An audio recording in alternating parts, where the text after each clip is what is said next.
कि इस वीडियो में हम कंबन रामायण पर चर्चा करेंगे कि कंबन रामायण क्यों चर्चा में रहा। तो संस्कृति जो मंत्रालय है ने तमिलनाडु में कंबा रामायण के पाठों को संरक्षित और बढ़ावा देने के लिए एक व्यापक पहल शुरू किया है। इससे कंबन रामायण चर्चा में आया भी और बड़ा प्रसिद्ध पुस्तक भी है और विश्व की श्रेष्ठतम कृति में से एक मानी जाती है कंबन रामायण, और बड़ा ही रोचक तरीके से कंबन रामायण लिखा भी गया है। कंबन रामायण के बारे में जानकारी अगर आप रखना चाहें तो आप ये पॉइंट्स खासकर ध्यान रखिएगा कि कंबन रामायण की जो रचना जिस नाम से हुई है वो रमा अवतारम के नाम से हुई है, और जो संस्कृत के ही जो वाल्मीकि रामायण है उसी पर यह आधारित है, और यह एक तमिल महाकाव्य है।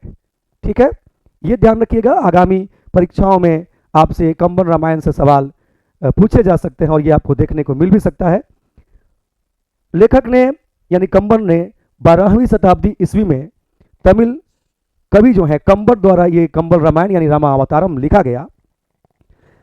सवाल आता भी है कि किस शताब्दी में कंबन रामायण लिखी गई, तो ध्यान रखिएगा 12वीं शताब्दी में।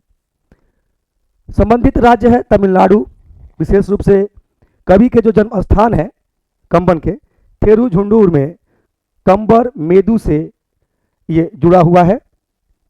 आगे भी कुछ बिंदुओं पे चर्चा है कंबन रामायण से।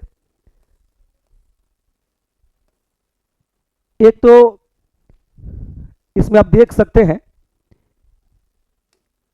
कि कंबन रामायण जो है वो 6 अध्याय में और 113 खंड में और 10,569 छंदों में ये विभाजित है। आगे आप देखेंगे इनसे संबंधित कुछ पॉइंट जो आपको ध्यान रखना चाहिए। कंबन को कवि चक्रवर्ती कंबन की उपाधि मिली हुई है, कवि चक्रवर्ती, ये ध्यान रखिएगा। और ये एक प्रसिद्ध तमिल कवि है, तो एक तो कवि चक्रवर्ती ध्यान रखिए, तमिल तो आपको ध्यान में रहेगा ही।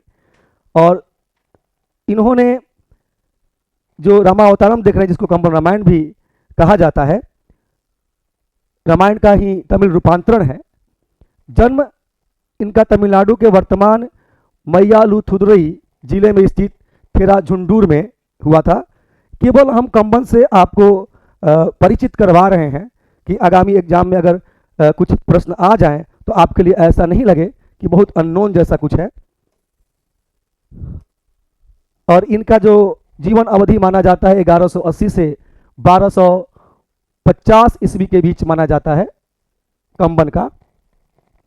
साथ में ध्यान रखिएगा, मैंने अभी ऊपर चर्चा किया ही है कि इनको कवि चक्रवर्ती के भी उपाधियों से सुशोभित किया गया था, ये ध्यान रखना बिल्कुल जरूरी है। और एक पॉइंट्स और ध्यान रखना है कि कंबन जो है वो कुलोत्तुंग तृतीय के शासन काल के दौरान चोल साम्राज्य में रहते थे।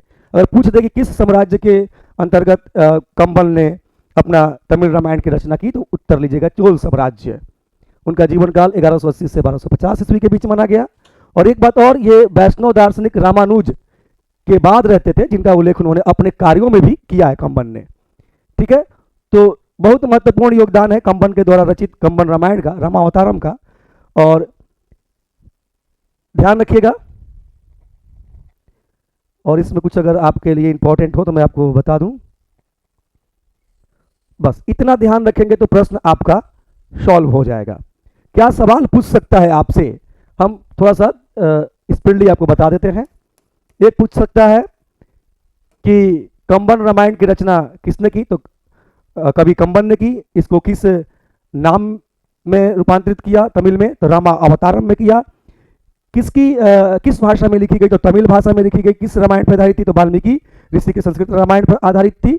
ये किसके साम्राज्य में रहते थे, तो चोल साम्राज्य में के अंतर्गत ये रहते थे। इनको किस कवि की उपाधि दी गई थी, तो कवि चक्रवर्ती की उपाधि दी गई थी। कब कंबन रामायण लिखी गई, तो 12वीं शताब्दी में लिखी गई। ये आप ध्यान रखिएगा, तो मैक्सिमम सवाल आपसे बन जाएंगे।